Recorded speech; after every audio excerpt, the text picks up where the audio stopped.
الحمد لله رب العالمين. نحمده ونستعينه ونستغفره ونؤمن به ونتوكل عليه ونعوذ بالله تعالى من شرور أنفسنا ومن سيئات أعمالنا.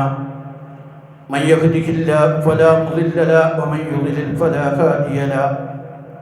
ونشهد أن لا إله إلا الله وحده لا شريك له ونشهد أن محمدا عبده ورسوله أرسله بالهدى ودين الحق ليظهره على الدين كله ولو كره المشركون. اللهم صل على محمد وعلى آل محمد كما صليت على إبراهيم وعلى آل إبراهيم وبارك على محمد وعلى آل محمد كما باركت على إبراهيم وعلى آل إبراهيم في العالمين إنك حميد مجيد. أما بعد فإن خير الحديث كتاب الله وخير الحديث محمد صلى الله عليه وسلم وشر الأمور محدثاتها وكل محدثة بدعة وكل بدعة ضلالة. أيها الناس أوصيكم ونفسي أولا بتقوى الله. أعوذ بالله السميع العليم من الشيطان الرجيم. بسم الله الرحمن الرحيم. والفجر وليال عشر والشفع والوتر والليل إذا يسر هل في ذلك قسم لذي حجر. صدق الله العظيم. رب اشرح لي صدري ويسر لي أمري واحلل عقدة من لساني يفقهوا قولي. ആദരണീയരായ രക്ഷിതാക്കളെ, സഹോദരന്മാരെ, സഹോദരികളെ, അല്ലാഹു സുബ്ഹാനഹു വ തആല നമ്മെ എല്ലാവരെയും അനുഗ്രഹിക്കുമാറാകട്ടെ. അല്ലാഹുവിൻ്റെ പരിശുദ്ധ ദീനനുസരിച്ച് ജീവിക്കുവാൻ നാം ഓരോരുത്തരെയും ആദ്യമായി വസിയത്ത് ചെയ്യുകയാണ്. അല്ലാഹു തആല തൗഫീഖ് ചെയ്താൽ ഏതാനും ദിവസത്തിനുള്ളിൽ വളരെ ശ്രേഷ്ഠമായ പരിശുദ്ധ ദുൽഹജ്ജ് മാസത്തിലേക്ക് നമ്മൾ പ്രവേശിക്കുകയാണ്. അല്ലാഹു സുബ്ഹാനഹു വ തആല 12 മാസങ്ങളായി ആകാശഭൂമികൾ സൃഷ്ടിച്ച കാലത്ത് തന്നെ നിശ്ചയിച്ചതാണ്. അതിൽ 4 മാസങ്ങൾ ശ്രേഷ്ഠമാണ്, അല്ലെങ്കിൽ പവിത്രമാണ്. പവിത്ര മാസങ്ങൾ 4 എണ്ണമാണ്.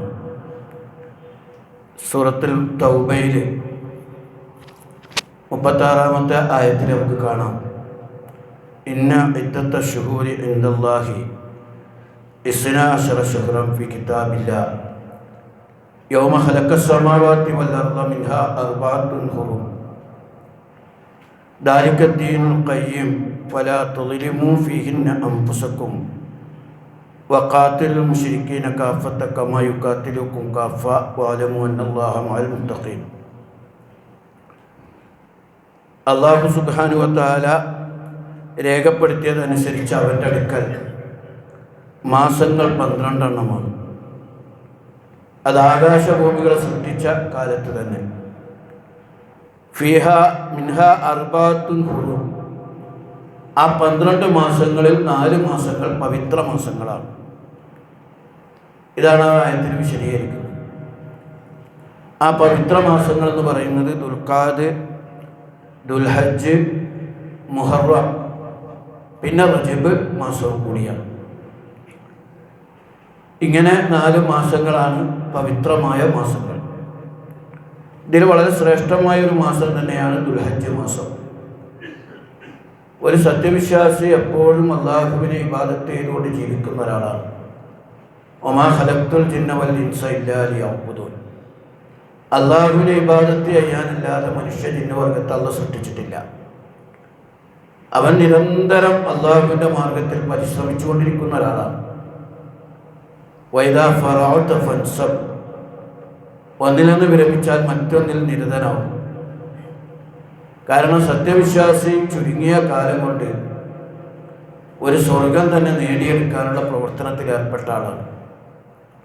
അങ്ങനെ പ്രവർത്തിച്ചു കൊണ്ടിരിക്കുന്ന സത്യവിശ്വാസികൾക്ക് അല്ലാഹു തആല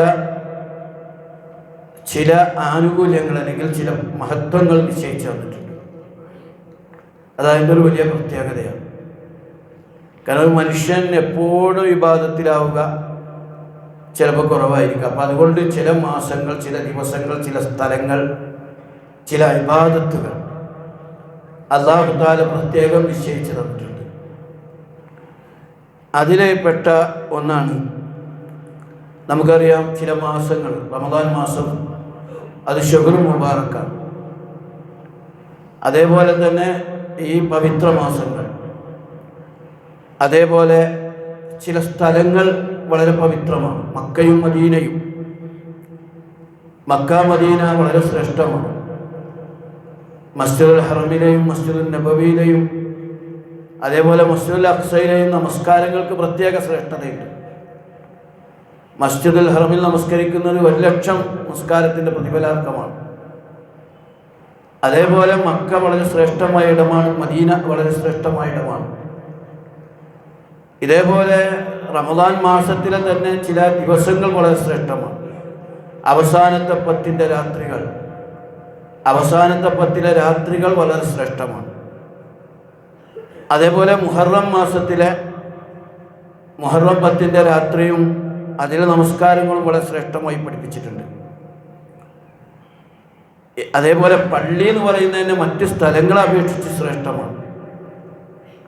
പള്ളിക്ക് മറ്റു ഇടങ്ങളെക്കാൾ വളരെ ശ്രേഷ്ഠത പള്ളിക്ക് കൽപ്പിച്ചിട്ടുണ്ട്. ഇങ്ങനെയൊക്കെ നമുക്ക് കാണാൻ സാധിക്കും. അതേപോലെ ചില സന്ദർഭത്തിൽ നടത്തുന്ന പ്രാർത്ഥനകൾക്ക് ഏറെ പ്രതിഫലാർഹമാണ്. രാത്രിയുടെ അന്ത്യയാമങ്ങളിൽ ഇരുന്ന് ഇസ്തിഗ്ഫാർ നടത്തുന്നത് വളരെ ശ്രേഷ്ഠകരമാണ്. അതേപോലെ പ്രഭാതത്തിലും പ്രദോഷത്തിലൊക്കെയുള്ള പ്രത്യേക പ്രാർത്ഥനകൾ, നമസ്കാരത്തിന് ശേഷമുള്ള പ്രാർത്ഥന, അങ്ങനെയൊക്കെ വളരെ ശ്രേഷ്ഠത പലപ്പോഴും പറഞ്ഞതായിട്ട് കാണാം. ചില സമയങ്ങൾക്ക് ചില പ്രത്യേക ഭാഗങ്ങൾക്കൊക്കെ ശ്രേഷ്ഠത കാണാം. ഉറങ്ങാൻ നേരത്ത് ആയത്തുൽ കുർസി നമസ്കാരത്തിന് ശേഷം, അതൊക്കെ വളരെ ശ്രേഷ്ഠമായിട്ട് ഹദീസുകളിലൊക്കെ തർക്കമില്ലാത്ത വിധം രേഖപ്പെടുത്തപ്പെട്ട കാര്യങ്ങളാണ്. ഇതേപോലെ അല്ലാഹു തആല സത്യം ചെയ്ത് പറഞ്ഞൊരു കാര്യമാണ് വൽ ഫജ്ർ വലയാലിൻ അശ്ർ എന്ന് പറഞ്ഞുകൊണ്ടുള്ള സൂറത്തിൻ്റെ ആരംഭം നമുക്കറിയാം. പ്രഭാതത്തെ സത്യം ചെയ്തുകൊണ്ട് പറയുന്നു 10 രാവുകൾ.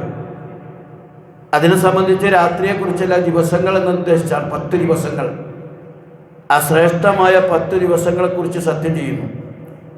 അതിനെ സംബന്ധിച്ച് പ്രസിദ്ധ മുഫസ്സിർ, പൗരാണിക മുഫസ്സിർ ഇബ്നു കസീർ റഹ്മഹുല്ലാ പറയുന്നുണ്ട്, അൽ മുറാദ് ബിഹ അശ്റുൽ ഹജ്ജ്.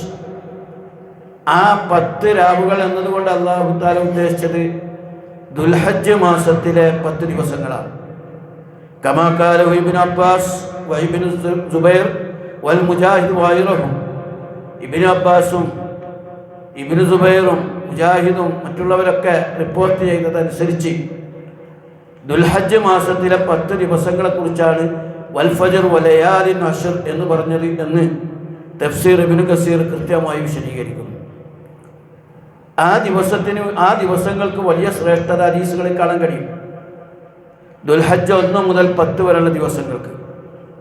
ഞാൻ ഈ പറയുന്ന വിഷയം പലപ്പോഴും നമ്മൾ കുറച്ച് പ്രാധാന്യം കുറഞ്ഞു പോയ ഒരു വിഷയമാണ്. എന്ന് പറഞ്ഞാൽ മുസ്ലിം സമൂഹത്തിൽ വേണ്ടത്ര പരിഗണന കിട്ടാതെ പോയ, അല്ലെങ്കിൽ നമ്മളൊന്നും വേണ്ടത്ര പരിഗണിക്കാതെ പോയൊരു സംഗതിയാണ് ദുൽഹജ്ജ് മാസം എന്ന് പറയുന്നത്.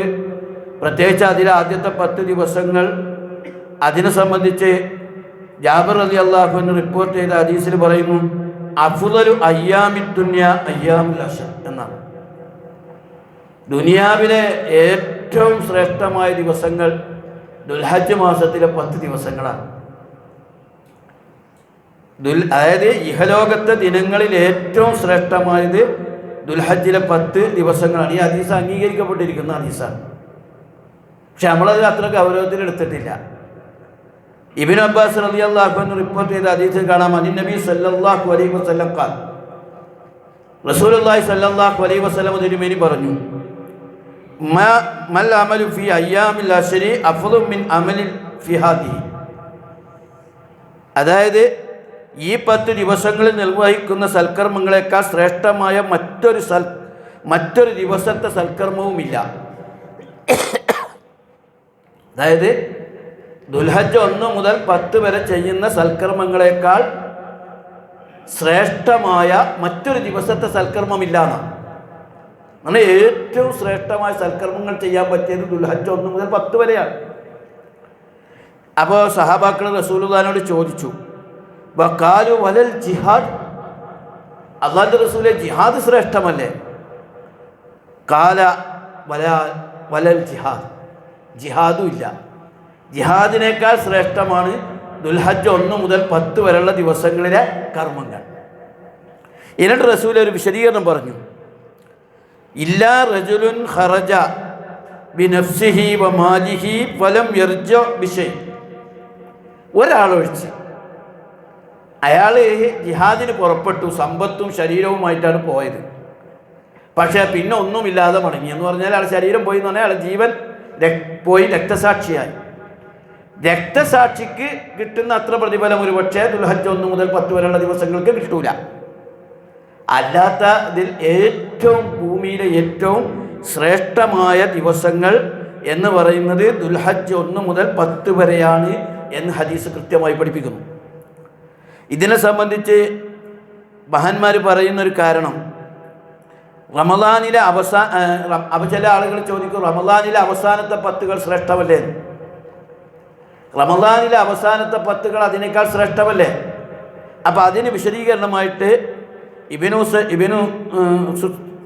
ഇബ്നു തൈമിയ റഹ്മഹുല്ലാ, ഷെയ്ഖുൽ ഇസ്ലാം ഇബ്നു തൈമിയ റഹ്മഹുല്ലാ അതിന് കൊടുത്തൊരു വിശദീകരണം, ഇന്ന അയ്യാം അശ്റു ദിൽ ഹജ്ജ് അഫ്ളലു മിൻ അയ്യാമിൻ അശ്റിൽ അവാഖിരി മിൻ റമദാൻ വലയാലിൽ അശ്രി മിൻ റമദാൻ അഫ്ളലു മിൻ ലയാലിൽ അശ്രി മിൻ ദിൽ ഹജ്ജ്. അതായത് ഇബ്നു തൈമിയ റഹ്മത്തുള്ളാഹി അലൈഹി അദ്ദേഹത്തിൻ്റെ വിശദീകരണം പറയുന്നത് ഇങ്ങനെയാണ്, റമദാൻ മാസത്തിൽ ദുൽഹജ്ജ് 1 മുതൽ 10 വരെയുള്ള ദിവസങ്ങളിലെ പകലുകൾ റമദാനിൻ്റെ അവസാനത്തെ 10 പകലുകളേക്കാൾ ശ്രേഷ്ഠമാണ്. റമദാനിൻ്റെ അവസാനത്തെ 10 പകലുകളേക്കാൾ ശ്രേഷ്ഠമാണ് ദുൽഹജ്ജ് 1 മുതൽ 10 വരെയുള്ള ദിവസങ്ങളിലെ പകലുകൾ. അതേസമയം റമദാൻ മാസത്തിലെ അവസാനത്തെ 10 രാവുകൾ അത് ദുൽഹജ്ജ് 1 മുതൽ 10 വരെയുള്ള രാത്രികളേക്കാൾ ശ്രേഷ്ഠമാണ്. അപ്പം റമദാനിൻ്റെ അവസാനത്തെ 10കളുടെ ശ്രേഷ്ഠത രാത്രികളാണ് അതിൻ്റെ ഏറ്റവും ശ്രേഷ്ഠതയുള്ള ദിവസങ്ങൾ. അതേസമയം പകലുകളിൽ റമദാനിലെ അവസാനത്തെ 10കളേക്കാൾ ശ്രേഷ്ഠമായ പകലാണത്രേ ദുൽഹജ്ജ് 1 മുതൽ 10 വരെയുള്ള ദിവസങ്ങളിലെ പകലുകളെന്ന് കൃത്യമായി വിശദീകരിക്കുന്നു. അതിന് ഇമാം ഇബ്നു ഹജർ റഹ്മഹുല്ലാ പറഞ്ഞ വിശദീകരണം വളരെ കൃത്യമാണ്. എല്ലാവരും നല്ല ശ്രദ്ധിക്കേണ്ട ഒരു വിഷയമാണ് ഞാൻ പറയുന്നത്, ഉറങ്ങിപ്പോയത്.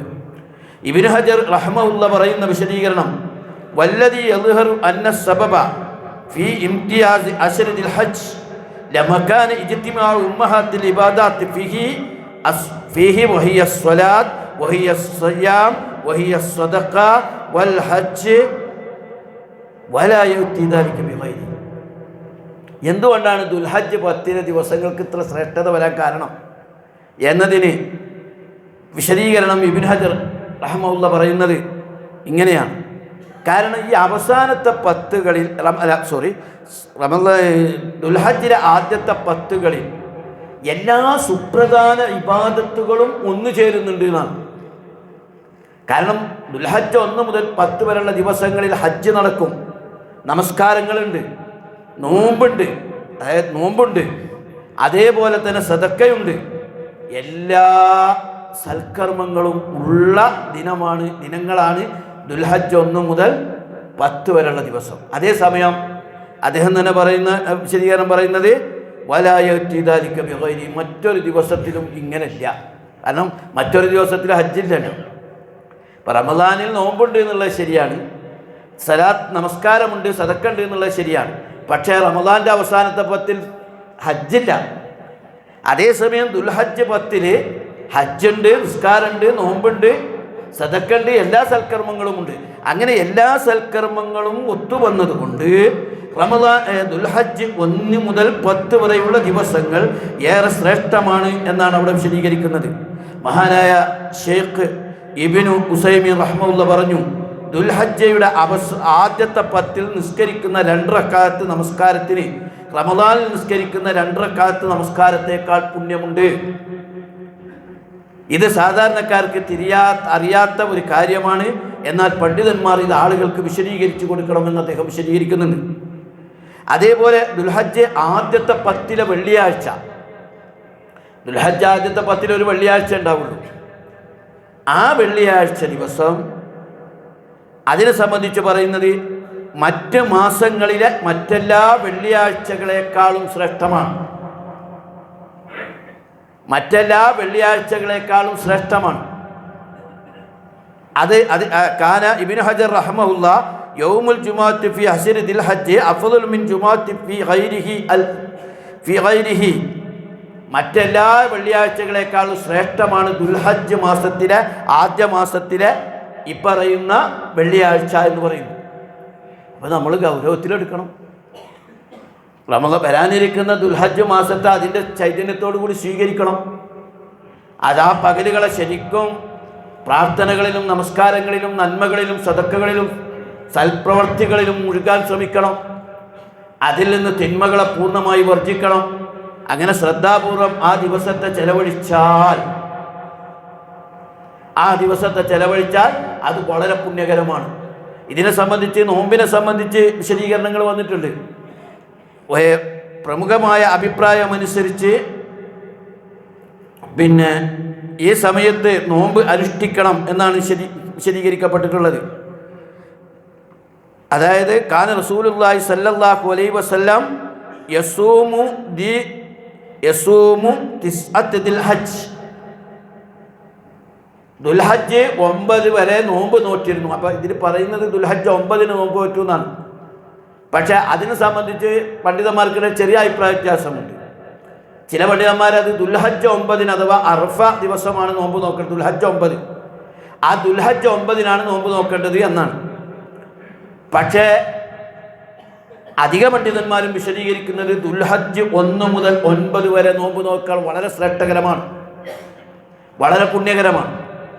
ദുൽഹജ്ജ് 9 നോമ്പിന് പ്രത്യേകം പറഞ്ഞിട്ടുണ്ട്. അറഫയിലെ നോമ്പ് ഈ ദിവസങ്ങളിലാണ് അറഫ ദിവസം വരുന്നത്. ആ അറഫ അതേപോലെ തന്നെ യൗമുൻ നെഹ്റിൻ്റെ ദിവസം അഥവാ പെരുന്നാളിൻ്റെ ദിവസവും വളരെ ശ്രേഷ്ഠമാണ്. ശരിക്ക് പെരുന്നാളിൻ്റെ ദിവസം അതീവ ശ്രേഷ്ഠമാണ്. അപ്പോൾ ആ ദിവസത്തെ സംബന്ധിച്ച് പറയുന്നത് ആ ദിവസങ്ങളിലാണ് തക്ബീറുകൾ ചെല്ലേണ്ടത്, തഹ്മീദുകൾ ചെല്ലേണ്ടത്, ഇസ്തിഗ്ഫാറുകൾ, പ്രാർത്ഥനകൾ, ഖിറാഅത്ത്, നമസ്കാരങ്ങൾ, സുന്നത്ത് നമസ്കാരങ്ങൾ, സൽക്കർമ്മങ്ങളുടെ തീരുമാനങ്ങൾ ആരംഭിക്കാനുള്ള തീരുമാനങ്ങൾ, ഇതൊക്കെ ഈ ദിവസത്തിലെടുക്കുന്നത് പുണ്യകരമായിട്ടാണ് വിശദീകരിക്കപ്പെട്ടിട്ടുള്ളത്. അപ്പോൾ ദുൽഹജ്ജ് 1 മുതൽ 9 വരെയുള്ള ദിവസങ്ങളിൽ ഖുർആൻ പാരായണം കാര്യമായി നടത്തണം, നമസ്കാരങ്ങളൊക്കെ നിർവഹിക്കണം, സുന്നത്ത് നമസ്കാരങ്ങൾ കാര്യമായി നിർവഹിക്കണം. അതേപോലെ നല്ല നല്ല തീരുമാനങ്ങൾ എടുക്കണം. തെറ്റുകളിൽ നിന്ന്, കുറ്റങ്ങളിൽ നിന്ന്, വേണ്ടാധീനങ്ങളിൽ നിന്ന് വിട്ടു നിൽക്കാനുള്ള തീരുമാനമുണ്ടാകണം. നോമ്പനുഷ്ഠിക്കണം. അറഫ ദിവസത്തെ നോമ്പ് വളരെ ശ്രേഷ്ഠമാണ്. ഈ ദുൽഹജ്ജ് 1 മുതൽ 9 വരെ നോക്കുന്നില്ലാത്ത ഒരാളാണെങ്കിലും അറഫയിലെ നോമ്പ് നോക്കണം. അങ്ങനെ ആ അറഫ ദിവസത്തിൽ അഥവാ ദുൽഹജ്ജ് 9 നോമ്പ്, ആ ദുൽഹജ്ജ് 9 നോമ്പിനെ സംബന്ധിച്ച് പറഞ്ഞത് അത് 2 വർഷത്തെ പാപങ്ങൾ പൊറുക്കാൻ കാരണമാകുമെന്നാണ്.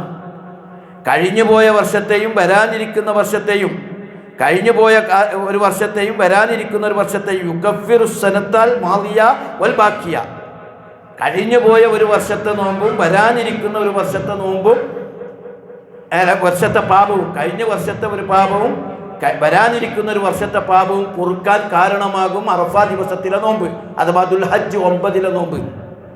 ഞാൻ തർക്കിക്കാനൊന്നും നിൽക്കേണ്ട. ദുൽഹജ്ജ് 9 എന്നാണോ അന്നാണ് നോമ്പ് നോക്കേണ്ടത്. കാരണം ഇത് ദുൽഹജ്ജുമായി ബന്ധപ്പെടുത്തിയാണ് ഈ നോമ്പൊക്കെ വിശദീകരിച്ചിട്ടുള്ളത്. അപ്പോൾ 1 മുതൽ നോമ്പ് നോക്കാൻ കഴിയുന്നവർ നോമ്പ് നോക്കുക, ആ ദിവസങ്ങളിൽ കൂടുതൽ സൽക്കർമ്മങ്ങൾ ചെയ്യുക, ആ ദിവസത്തെ വളരെ പവിത്രമായി കാണുക. അല്ലാഹു സുബ്ഹാനഹു വ തആല വളരെ ശ്രേഷ്ഠമാക്കിയതും അതുവഴി ഒരുപാട് പ്രതിഫലം ഇരട്ടിയായി നൽകാൻ നിശ്ചയിച്ചതുമായ ഒരവസരത്തെ നമ്മൾ നഷ്ടപ്പെടുത്താൻ പാടില്ല. നമുക്കറിയാലോ, ഒരു ടെക്സ്റ്റൈലിലോ അല്ലെങ്കിൽ ഒരു സൂപ്പർ മാർക്കറ്റിലോ എന്തെങ്കിലും ഒരു ചെറിയൊരു ഓഫർ ദുനിയാവിൽ കിട്ടിയാൽ നേരെ അവിടെ പോയി ക്യൂ നിന്ന് അത് വാങ്ങാൻ നോക്കുന്ന ആൾക്കാരല്ലേ നമ്മൾ. ചെറിയൊരു ഓഫർ കിട്ടിയാൽ മതി, പിന്നെ നമ്മൾ അതിൻ്റെ പിന്നാലെ പോകാവുന്നതാണ്, നല്ലതാണ്, ഓഫറുകളൊക്കെ വാങ്ങും. പക്ഷേ ആ ഓഫറിന് കാണിക്കുന്ന താല്പര്യത്തിൻ്റെ ഒരു ചെറിയ താല്പര്യം ഇത്തരം ഓഫറുകളിൽ നമ്മൾ കാണിക്കണ്ടേ? അല്ലാഹു സുബ്ഹാനഹു വ തആല നമുക്ക് നിശ്ചയിച്ചു തന്ന അനുഗ്രഹമാണത്, അള്ളാഹിൻ്റെ ഔദാര്യമാണ്. ചില ദിവസങ്ങൾ, ചില സ്ഥലങ്ങൾ, ചില പ്രവൃത്തികൾ അത് ശ്രേഷ്ഠമാക്കി തന്നത് അതിലൂടെ നന്മകളേറെ ചെയ്യാനും അതിലൂടെ കാര്യങ്ങൾ മുന്നോട്ട് പോകാനും വേണ്ടിയാണ്. അപ്പോൾ ആ വിഷയത്തിൽ അടുത്ത ജുമാഅത്തിന് മുമ്പ് തന്നെ നമ്മൾ ദുൽഹജ്ജ് മാസത്തിലേക്ക് പ്രവേശിക്കുന്നതുകൊണ്ട് ഞാനിത് ആദ്യമേ കാര്യഗൗരവത്തോടു കൂടി പറയാം. പലപ്പോഴും ഇത് മുസ്ലിം സമൂഹത്തിൽ ഈ ദിവസങ്ങളെ വേണ്ട, വല്ല നഹ്സിൻ്റെ ദിവസമൊക്കെ ആയിട്ടാണ് നമ്മൾ കണക്കാക്കിയിട്ടുള്ളത്. എന്തോ മോശം പിടിച്ച ദിവസം, അല്ലാഹു അക്ബർ, എന്തായി പറയണേ? അങ്ങനെയില്ല. ഏറ്റവും ശ്രേഷ്ഠമായ ദിവസമാണിത്, ഏറ്റവും പുണ്യകരമായ ദിവസമാണിത്. അതേസമയം ഇന്ന ദിവസങ്ങളിൽ ഇന്ന എന്തൊക്കെയോ സംഭവങ്ങൾ നടന്നു എന്ന് പറഞ്ഞ് പ്രചരിപ്പിക്കാറുണ്ട്. അതിലൊന്നും വലിയ പ്രസക്തിയൊന്നുമില്ല. പക്ഷേ വളരെ കൃത്യമായി ഹദീസുകളിൽ, ഖുർആനിൽ, മഹാന്മാരായ ആളുകളുടെ ചര്യകളിൽ വളരെ കൃത്യമായി വിശദീകരിക്കപ്പെട്ട ഒരു കാര്യമാണ് ദുൽഹജ്ജ് 1 മുതൽ 10 വരെയുള്ള ദിവസങ്ങൾ ശ്രേഷ്ഠമാണ്. ആ ദിവസങ്ങളിൽ കൂടുതൽ ഇബാദാത്തുകൾ ചെയ്യാനും അള്ളാഹുമായി അടുക്കാനും തൗബ ചെയ്യാനും സൽക്കർമ്മങ്ങൾ വർദ്ധിപ്പിക്കാനും വേണ്ടി പ്രത്യേകം ശ്രദ്ധിക്കുക എന്ന് പറയുന്നത് വളരെ പ്രാധാന്യമുള്ള ഒരു കാര്യമായി നമ്മൾ മനസ്സിലാക്കേണ്ടതുണ്ട്. ഇനി ഇതോടൊപ്പം തന്നെ നമ്മൾ മനസ്സിലാക്കേണ്ട മറ്റൊരു വിഷയം ഉളുഹിയത്തുമായി ബന്ധപ്പെട്ടാണ്. ഉളുഹിയത്ത് ഇസ്ലാമിൽ വളരെ ശ്രേഷ്ഠകരമായൊരു കർമ്മമാണ്. നമുക്കറിയാം, അള്ളാഹുവിൻ്റെ മാർഗത്തിൽ ബലി കൊടുക്കുകയാണ്, തനിക്ക് പ്രിയപ്പെട്ടതിന് അള്ളാഹുവിൻ്റെ മാർഗത്തിൽ സമർപ്പിക്കുക. അതാണ് ഉളുഹിയത്തിൻ്റെ ഒരു അടിസ്ഥാനം.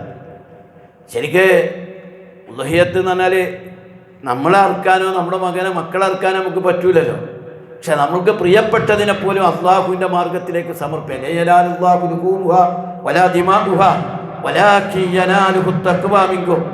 വെറുതെ അതിൻ്റെ രക്തവും മാംസമൊന്നുമല്ല അള്ളാഹുവിലേക്ക് പോകുന്നത്.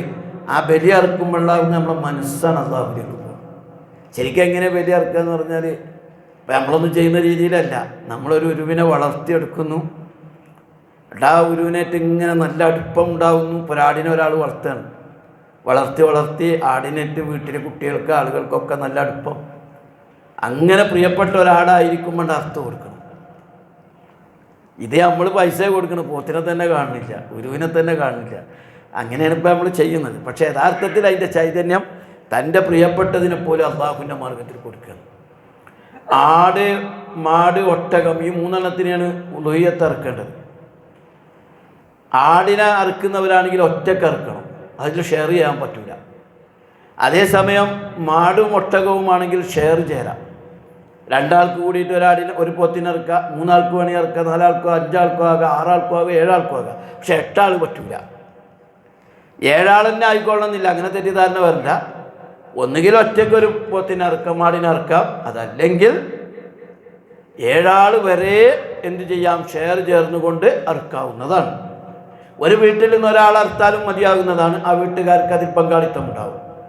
അതേസമയം ആടിനെ അറുക്കുമ്പോൾ ആടിന് 1 വയസ്സും മാടിന് 2 വയസ്സും ഒട്ടകത്തിന് 5 വയസ്സും പൂർത്തിയായി എന്ന് ഉറപ്പ് വരുത്തണം. നല്ല ഇതിനെ ആയിരിക്കണം. തനിക്കൊന്നിനും പറ്റാത്തൊരു ഒന്നിനും ദുർബലമായൊരു സാധനത്തിനെല്ലാം അറക്കണം. ഏറ്റവും മികച്ച സാധനത്തെ തന്നെ അള്ളാഹുവിൻ്റെ മാർഗത്തിൽ ബലി കൊടുക്കുകയാണ് ചെയ്യുന്നത്. അങ്ങനെ ഉളുഹിയത്ത് വളരെ ശ്രേഷ്ഠമാണ്. പണ്ഡിതന്മാർക്കിടയിൽ ചർച്ചയുണ്ട്, ഉളുഹിയത്ത് വാജിബാണോ അല്ലേ എന്ന് വരെ. ചിലർ നിർബന്ധമാണെന്ന് പറയുന്ന പണ്ഡിതന്മാരുണ്ട്.